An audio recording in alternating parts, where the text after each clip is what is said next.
we think back, describe the moment you realized you might have product market fit. It really did come when we started to think about this problem from a supply chain perspective. And we started before we didn't have the ability to search without 3D, as I mentioned, right? The ability to search with 2D really accurately and even text really accurately, again, powered by 3D, but again, much easier on the end user, was the Air Force had actually contacted us about helping them out. And we want to direct to SBIR phase 2, which is really rare. Normally you have to go through phase 1 first, et cetera. And this is the whole process, but we won it very quickly. And it was to solve this problem of them not being able to find parts that they needed to order. And they're like, look, we need to be able to search globally. So we need to build out that product. And then we also don't have the 3D models most of the time, right? So we need to be able to search with an image. And because it was SBIR, it wasn't a ton of money, but it was an incentive to go build it. So we did.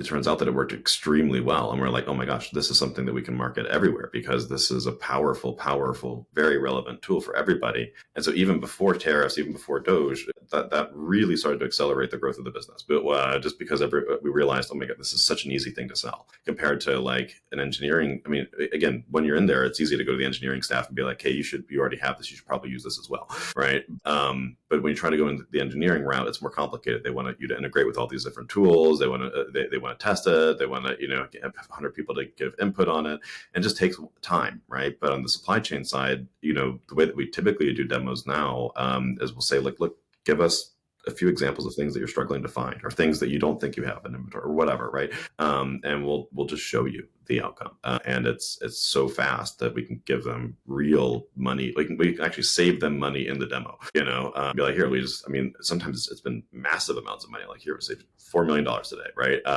And 20 minutes. Imagine what you could do if you had the software, right? And so it's a really easy sales process. We probably should charge more for the software than we do, but but it allows us to